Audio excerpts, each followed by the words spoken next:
Tulungagung.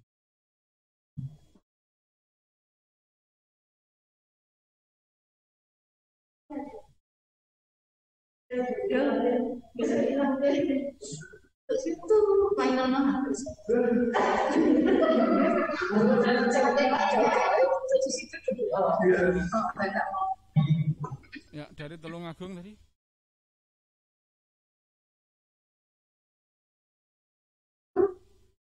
Santai-santai, tunggu dulu. Iya, mohon maaf ya, masih tunggu dulu sebentar nih. Tadi kan sempat terputus dengan VLK Tulungagung. Bu Sherly masih menjelaskan. Tunggu.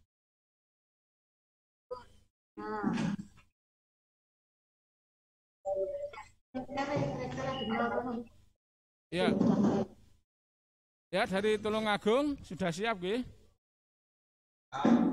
Monggo yang dari Tulungagung ya. Monggo tadi bisa ada pertanyaan lagi ya?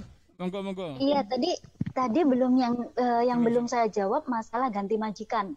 Seperti itu. Oke, gini ya, saya lupa siapa yang nanya, sorry sebelumnya. Ganti majikan itu haknya kita dan haknya majikan ya teman-teman. Tetapi saat ini karena ada pandemi, imigrasi Hong Kong itu susah-susah gampang. Karena apa? Yang menentukan visa, turunnya visa itu kan kalau di Hong Kong itu kan imigrasi, bukan agent, bukan polisi, bukan majikan, dan bukan siapapun, tapi imigrasi Hong Kong. Jadi dewanya visa di Hong Kong itu adalah imigrasi, seperti itu. Nah, sekarang ini kebanyakan kasus ya, kalau kita ganti majikan tanpa alasan yang kuat, misalnya satu, majikannya meninggal, majikannya itu pindah negara, terus ada lagi majikannya dinyatakan bangkrut, atau sampean majikannya terbukti memukul sampean kayak gitu, pokoknya hal-hal yang sangat riskan dan masalahnya berat banget itu. Kalau nanti ganti majikan boleh mbak, boleh, boleh banget ganti majikan. Bahkan di sini itu ada dua yang namanya cara untuk memutuskan kontrak kerja, langsung dan tidak langsung. Nah, cara langsung itu hari itu juga kita ngomong ke majikan, hari itu juga keluar. Tetapi kita harus kasih uang 1 bulan gaji ke majikan. Begitu juga majikan kalau mengintervensi kita, kalau majikan nyuruh kita, kamu saat ini keluar dari rumahku, aku nggak butuh kamu lagi. Nah, majikan wajib kasih sampai uang 1 bulan gaji selain uang tiket dan hak-hak lainnya. Nah, yang kedua adalah cara yang tidak langsung. Itu kita kasih suratnya namanya one man notice ke majikan. Jadi hari ini suratnya one man notice dikasih, 1 bulan kemudian kita baru keluar. Itu bisa. Masalahnya kalau bertanya bisa nggak ganti majikan? Bisa. Masalahnya seperti ini saat ini ya. Imigrasi banyak pertimbangan terhadap visa baru, apalagi yang intermediate atau yang apa ya, internet prematur atau ngebreak prematur, maksudnya baru beberapa bulan ganti majikan atau beberapa bulan kerja kemudian ngebreak dan lain sebagainya. Itu kalau sampai mau pindah majikan, cari majikan baru bisa, tanda tangan kontrak baru bisa. Tetapi untuk visanya, nah ini eh, biasanya sampai boleh mengajukan visa baru, tetapi untuk saat ini kalau interminitan atau tidak finish kontrak harus kembali ke negara asal. Jadi sampean kontrak kerja sudah ditandatangani antara sampean dan majikan, dan visa baru sampean harus nunggu visa baru di majikan baru di negara asal. Pulang ke Indonesia, pulang ke Filipina dan lain-lain. Jadi ini yang harus dipikirkan ulang. Apalagi di sini ada teman-teman ya, kenapa ngomong mentalnya harus kuat, karena imigrasi itu ada yang namanya job hopping. Itu bila teman-teman tidak finish kontrak dalam 1 tahun itu 2 kali, misalnya Januari masuk Hong Kong, kemudian bekerja 5 bulan, ngebreak, ada masalah. Ini masalahnya kecuali yang saya sebutkan tadi ya, yang selain tidak riskan tadi. Kemudian kemudian sampean masuk lagi ke Hong Kong, kerja di majikan baru, ini udah majikan kedua kan, baru 3 bulan ngebreak lagi, tidak finish lagi. Ini kan sudah dikalkulasi 1 tahun sudah 2 kali ganti majikan kan. Nah ini kalau sampean cari majikan lagi, cari majikan gampang, banyak bisa. Tetapi masalahnya visanya sampean bisa turun atau enggak, imigrasi kasih sampean lagi untuk ngomong atau enggak. Nah kemungkinan kasus job open seperti ini sangat sulit. Jadi, kalau keadaan majikan tidak memungkinkan, kalau sudah terlalu nemen ya istilahnya, itu kita punya cara untuk nulis diare. Jadi teman-teman ya, mumpung saya ingat, bawa buku dari Indonesia ya, buku tulis kayak gitu. Untuk apa? Nulis kegiatan sehari-hari, nggak harus runtun.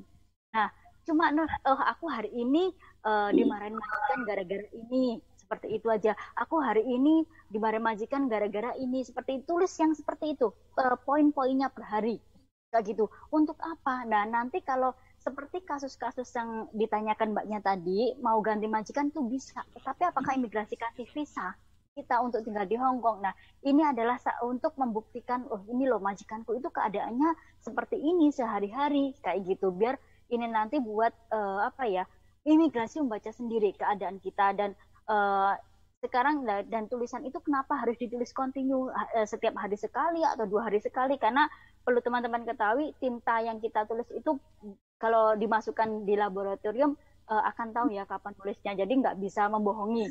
Oh saya hari ini ngebreak terus hari malah sebelum keluar dari majikan lembur nulis diare, itu nggak bisa kayak gitu. Itu bisa dibuktikan nanti ya. Pesan buat teman-teman, sebisa mungkin catat kegiatan di majikan, itu sangat penting nanti bila sampean ingin pindah majikan dan komplain ke imigrasi, oh ini loh keadaan di Hong Kong. Tapi ya balik lagi, imigrasi yang akan menentukan apakah sampean bisa bekerja lagi di Hong Kong atau sampean bisa menunggu visa di Hong Kong atau tidak. Itu semuanya terserah imigrasi. Tidak ada yang bisa untuk mengepus imigrasi. Di sini sangat ketat ya. Imigrasi itu tidak ada, misalnya ya keputusan imigrasi tidak bisa diganggu-gugat oleh siapapun. Seperti itu. Oke, ada lagi yang bertanya? Iya, terima kasih Cece. Ya, jadi harus hati-hati ya Mbak ya. Kalau bekerja di majikan dan majikannya tidak baik, bertahan dan buat diare. Nggak 1 hari sekali, nggak harus banyak, nggak, hanya kontinu saja kayak gitu. Ini diperlukan kalau sewaktu-waktu ya ada kasus seperti ini gitu. Oke.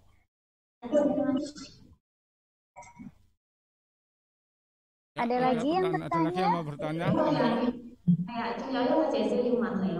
kasih. Oke.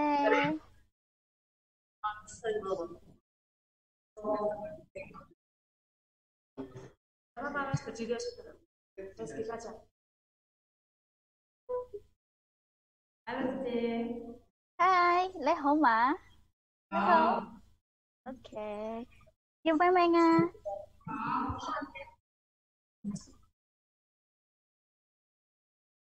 Gimana Menga? Thank you Elvi. Oke, Ceng mana? Silakan bertanya. Jika data saya tidak sesuai paspor dengan KTP, karena saya dulu dimudahkan, jadi saya harus ikut yang mana? Oke. Dan apakah saya bisa masuk ke Hong Kong? Belum pernah ke Hong Kong. Oh, oke. Ini saya sudah bahas tadi ya, di awal. Satu orang, ini imigrasi Hong Kong, satu orang itu hanya ada 1 data. Nah, jadi data pertama kali yang sampean pakai waktu ke Hong Kong, usahakan itu yang sampean pakai untuk balik ke Hong Kong lagi. Jangan sampai, seumpamanya dituakan aja ya, namanya nggak usah diganti. Seumpamanya yang pertama itu tahunnya 80. Oke, kemudian balik ke Indonesia beberapa tahun, kemudian mau balik ke Hong Kong lagi, dan datanya berubah lagi menjadi 85, kayak gitu. Nah, itu jangan. Itu sangat berbahaya, karena nanti kalau ketahuan imigrasi pasti ketahuan. Karena apa? Sudah ada sidik jari. Pasti, loh, ini datang pertama kali namanya si A, tahun kelahirannya 80, kenapa ini datang lagi ke sini, namanya tetap si A, sidik jarinya sama, tetapi kok tahun lahirnya menjadi 85. Nah, ini yang berbahaya. Jangan lakukan itu. Seperti itu. Kalau ingin ke sini lagi, data harus sama dengan data yang pertama kali datang ke Hong Kong karena itu yang direkod oleh imigrasi. Kayak gitu ya. 真係唔好意思啊，我同你講啊，Ya, awak, awak, awak. 佢意思佢嚟講，佢 Ini 意 ya, Mas. 嚟講香港，而家先想要去香港做嘢，但係佢文件都唔妥啊嘛。佢揾見咧唔見，咁咧佢你身份證同你護照都唔妥，佢要問下你唔嚟得香港咩？我明我意思。sorry aku nggak terlalu apa audionya terlalu apa gitu loh. Bisa di ya. 即係佢你嚟過香港啊嘛，佢個護照同埋身份證都唔妥，即係唔一。Oke, Wujiu Pinto ah. Oke, itu Savenceng lah, Savenceng Indonesia Savenceng IKTP maksudnya? 唔係護照都唔同，不過 Pinto 佢 Pinto. 完全都唔香港。 Iya, juntung Mele ke Hong Kong. Oke. 做過新加坡。 Oke. Oh, Haikem, kau Mele ke Hong Kong. Oke. Dia harus datang saja dengan data yang ada saat ini. Dengan paspor. Nah, masalahnya nanti ini sangat ribet kalau seperti ini. Imigrasi itu hanya merekod data pertama kali yang kita bawa. Dalam hal ini adalah paspor. Nanti Hong Kong ID card-nya, Hong Kong Savenceng itu hanya merujuk dari paspor tersebut. Nama, kemudian tempat, tanggal, dan tahun lahir. Ini adalah data inti. Nah, terus nanti masalahnya lagi seperti ini. Setelah 5 tahun, kan harus ganti paspor.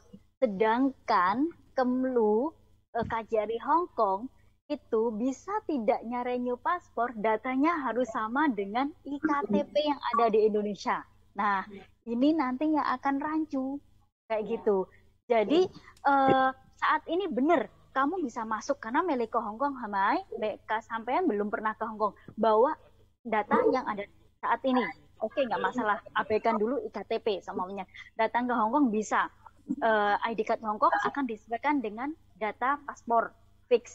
Tetapi 5 tahun kemudian saat sampean mau ganti paspor, ini akan menjadi Yau Mantai. Hai Mantai ya, juga Lesyong Wun koti paspor. Jika sampean ingin ganti paspor, sekarang itu datanya harus sesuai juga dengan IKTP. Nah, ini kan yang menjadi permasalahan dan untuk teman-teman yang di PT yang datanya diganti, ya gimana ya? Usahakan saja antara data paspor dan data IKTP itu sama dulu. Ya. Saya potong berarti dia harus ini ya, ikut sidang aja ya untuk EKTP aja ya. Iya, lebih baik. Ini tips saja ya. Iya, kalau paspornya sudah jadi, IKTP-nya saja yang diganti. IKTP-nya diganti mumpung masih di sini. IKTP-nya diganti. Ngomong saja atau bagaimana, kasih surat atau bagaimana bisa kok. Karena aku juga pernah melakukan hal itu kayak gitu. Lebih baik dan dipastikan sekali lagi usahakan kasusnya mbaknya tadi kan nggak masalah sebenarnya, tetapi kan nextnya kita harus berpikir panjang 5 tahun ke depan dia bagaimana ganti paspornya kayak gitu. Kalau paspor nggak bisa diganti akan dikasih SPLP dan selamanya nggak bisa datang lagi ke Hong Kong loh. Nah itu yang harus dipikirkan. Jadi selama masih di sini samakan dulu antara IKTP dan paspornya kayak gitu. Oh kalau itu mending ini disamakan ke KTP aja ya. Soalnya kalau di Hong Kong gitu 5 tahun di harus diubah data atau disamakan, nanti kalau nggak sama nggak online kan nggak bisa. Karena ini negara, kalau mungkin dia mau kembali ke Singapura dia harus pakai data yang lama. Kalau ke Hong Kong belum pernah berarti kan dengan KTP ini ya. Mbak, mohon maaf menyelah.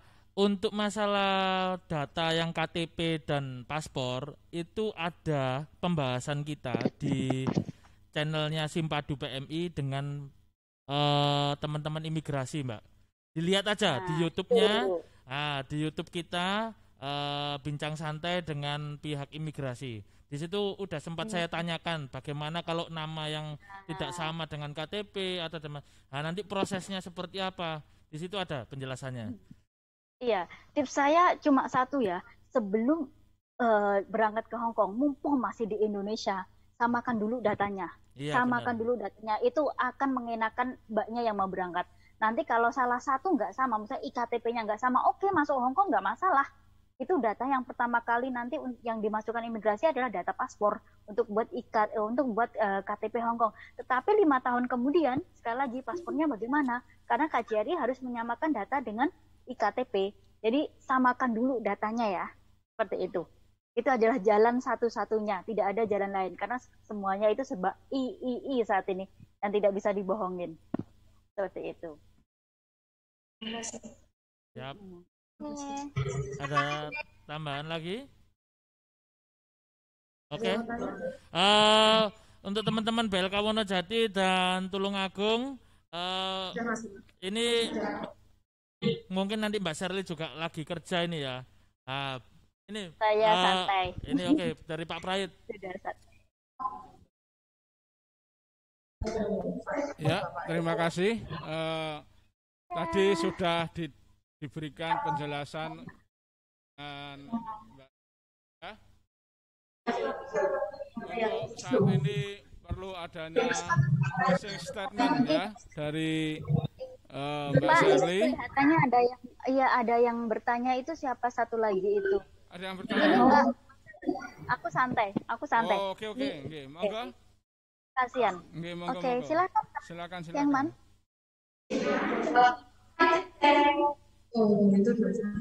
Itu dari sana dari kamu lihat di sini kan itu ada monggo tadi yang mau tanya silakan dipersilakan. Iya, nggak masalah. Oke. Oke, mon Leho ma. Oh, oke. Yêu Meng what's your name? Oke. Apa yang ditanyakan? Kan mau tanya, Mas. Oke. Kemarin saya kan masuk ke BLK mau ikut pelatihan ini, ikut program pemerintah kan. Apa ada job laki-laki di sana? Majikan yang membutuhkan job laki-laki, tenaga kerja laki-laki di sana. Oke. Itu aja pertanyaannya? Oke. Job laki-laki di Hong Kong itu ada. Tetapi hanya juga sebatas domestic workers. Misalnya ya sebatas seperti kita. Kayak gitu loh. Dan kalaupun itu ada job lain, itu hanya sopir. Sopir itu sangat sedikit banget ya. Dan itu biasanya kalau sopir itu majikan yang merekomendasikan. Seperti itu. Itu ada. Banyak teman-teman yang cowok di sini itu sebagai sopir kayak gitu. Itu ada kayak gitu. Teman aku tuh juga ada.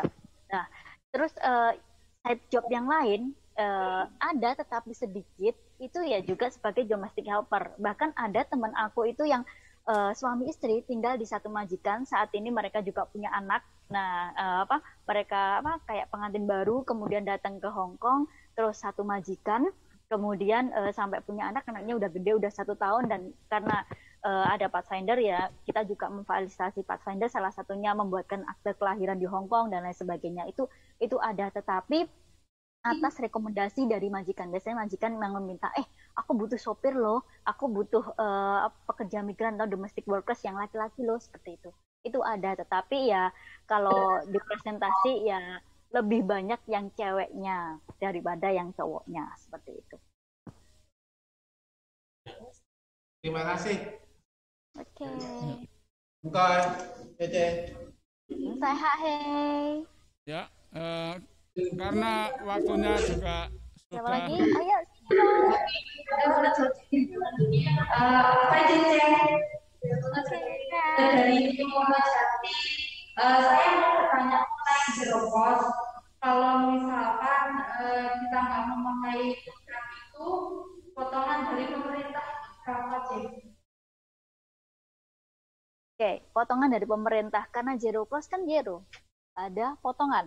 Itu versi pemerintah loh ya. Kalau zero cost ya, itu tidak ada. Tetapi ya balik lagi sesuai yang aku katakan di awal tadi, kalau zero cost itu kan semua biaya itu ditanggung oleh majikan. dan kita gratis, tapi kan ada biaya-biaya yang tidak ditanggung oleh majikan, yang dalam artian kita tanggung sendiri, kayak mungkin paspor, terus biaya makan di BLK dan lain sebagainya. Itu kan biaya perjalanan, itu kan harus kita tanggung sendiri kayak gitu loh. Dan itu yang zero cost itu kita sendiri yang mengeluarkan uang dulu. Soalnya sampean hari ini pengen medical dan butuh naik bis. Nah, sampai yang mengeluarkan saat ini juga yang mengeluarkan uang untuk naik bis itu. Nah, seperti itu. Nah, kalau biasanya kalau ada yang masih potongan, berarti selama di PT itu, ya PT yang mengeluarkan duit dulu dan sampean akan ada potongan beberapa bulan. Seperti itu. Kalau dari pemerintah namanya zero cost, ya pemerintah nggak ada, yang nanggung itu majikan. Tetapi kan ada beberapa yang harus kita tanggung sendiri kayak gitu loh biayanya. Kalau seperti yang saya sudah di Hong Kong, antara paspor dan visa. Paspor itu jika aku ingin ganti paspor itu yang ngeluarin biaya aku. Tapi kalau aku renew visa itu yang biayain majikan. Jadi ada biaya-biaya yang harus ditanggung sendiri dan juga harus ditanggung majikan. Ya, gini ya. Mohon perhatian ya, karena ini waktunya juga sudah sangat mendesak, mau habis. Saya kira cukup ya. Nanti mungkin bisa disambung kapan-kapan lagi di waktu lain kesempatan. Ya. 1 minggu 1 kali, beda PT gitu, biar merata. Iya, benar-benar. Bisa saja. Ya, nanti bisa buka podcastnya ada. Kalau nanti di waktu lain, Anda kalau ada kesempatan bisa langsung menghubungi Mbak Shirley. Kan ada nomor teleponnya ya. Ya. Ya, itu nomor saya ada WA. Kalau tahu buka podcast ini mungkin ditulis ya nomor WA saya. Silakan hubungin saya. Gitu. Aku open every time. Seperti itu. Ya. Karena waktu mau habis, untuk closing statement dari Mbak Shirley, monggo disampaikan terkait dengan bincang-bincang santai di e-kanal Simpadu PMI dengan siswa BLK Tulungagung dan siswa Monojati. Monggo disampaikan Bu Shirley.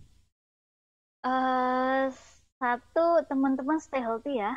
Itu yang pertama. Yang kedua, sabar kalau mau ke Hong Kong. Sudah saya katakan berkali-kali, bukannya majikan nggak mau milih, itu mungkin karena karantina. Karena ya memang kita harus mengikuti alurnya pemerintah Hong Kong. Dan saya sudah sampaikan juga berita baiknya tahun depan mungkin karantina sudah tidak akan dijalankan selama ini atau mungkin tidak ada karantina, dan itu masih kemungkinan ya, itu baru tahun depan. Seperti itu. Jadi sabar di PT, banyakin belajarnya, mentalnya sebelum datang ke Hong Kong itu harus dipertebal, karena sekali lagi bila teman-teman melihat Facebook itu, keadaan di Hong Kong itu tidak seindah foto profil. Apa yang sampean lihat di foto profil itu mungkin hari Minggu waktu mereka libur, 6 hari Senin sampai Sabtu itu tidak tahu apa yang mereka alami, apa yang mereka perjuangkan di rumah majikan, seperti itu. Dan kalau sudah sampai di Hong Kong, saran saya, satu, ikutlah kegiatan, gunakan waktumu untuk kegiatan-kegiatan yang positif. Di Hong Kong itu sekarang sudah oke banget, tidak seperti waktu aku pertama kali datang. Banyak kursus-kursus gratis, mau belajar bahasa Inggris, baking, mau bahasa Kantonis, apapun itu semuanya ada yang gratis. Jika ingin les tersebut minta referensi, silahkan hubungin saya akan hubungin teman-teman NGO. Nanti ini loh, hubungin ini loh, kamu pergi ke sini loh, ada les ini loh, ada inilah, seperti itu. Dan yang kedua, jaga diri, jangan jangan terpengaruh oleh teman-teman yang lain, seperti itu. Yang ketiga, baik-baiklah di rumah majikan. Semua tidak ada manusia yang perfect, termasuk kita dan majikan, seperti itu. Jadi jika ada masalah, jangan berburu untuk pikiran kabur, jangan untuk ngeberi kontrak, konsultasikan. Sekali lagi nomor saya ada di situ, bisa ngomong, Mbak saya begini. Nanti saya hanya memberikan solusi, kalau butuh bantuan dari NGO yang lain, butuh jadi saya akan referensi, seperti itu ya. Dan 1 menit lagi, seperti ini nanti kalau teman-teman yang datang ini kayak seperti banyak, saya juga punya kayak resource seperti ini berisi tentang informasi penting kayak organisasi, nomor saya juga ada di sini, NGO seperti itu. Jadi bisa nanti kalau sampai di Hong Kong bisa minta ke saya, ini isinya nomor-nomor penting yang mungkin nanti sampai ada masalah, ada rumah sakit, kantor polisi dan lain sebagainya, labor departemen, nomornya itu ada di sini semuanya dan semuanya pelayanannya itu gratis. Jadi kalau teman-teman mau kalau datang ke Hong Kong nanti bisa minta ke saya kayak gitu, dan stay healthy ya teman-teman dan sabar, itu saja. Terima kasih untuk hari ini Pak. Kayak gitu, jangan lupa kayak gini. Ya, terima kasih ya, karena waktunya sudah habis. Kami gak mau pamit undur diri di Sempah Kanal. Kami terima kasih kepada Bu Sherly selaku narasumber kita, dan juga dari BLK Wonojati dan BLK dari Tulungagung. Ya, kami akhiri untuk itu. Salam Simpadu Kanal PMI. Ya, terima kasih. Bye. Ya, wassalamualaikum warahmatullahi wabarakatuh. Bye, see you. Semoga kita bertemu di sini ya. Kalau nyampe sini jangan lupa WhatsApp aku. Nanti kita ketemuan ya. Dan saya tunggu. Oke, bye-bye. Thank you. Bye. Oke, itulah sahabat-sahabat PMI yang ada di rumah, perbincangan kami BLK Wonojati dan BLK Tulungagung dan Mbak Sherly. Semoga info yang kami berikan bisa bermanfaat bagi calon pekerja migran yang masih ingin bekerja ke luar negeri. Semoga menjadi ilmu juga yang bermanfaat bagi kalian semua. Oke, jika konten ini dianggap sangat bermanfaat dan sangat berguna bagi kalian semua, jangan lupa ya di subscribe dan like, komen, juga di share video ini untuk jadi pelajaran bagi calon-calon pekerja migran yang ingin bekerja ke luar negeri. Terima kasih. Akhir kata, wassalamualaikum warahmatullahi wabarakatuh. Waalaikumsalam.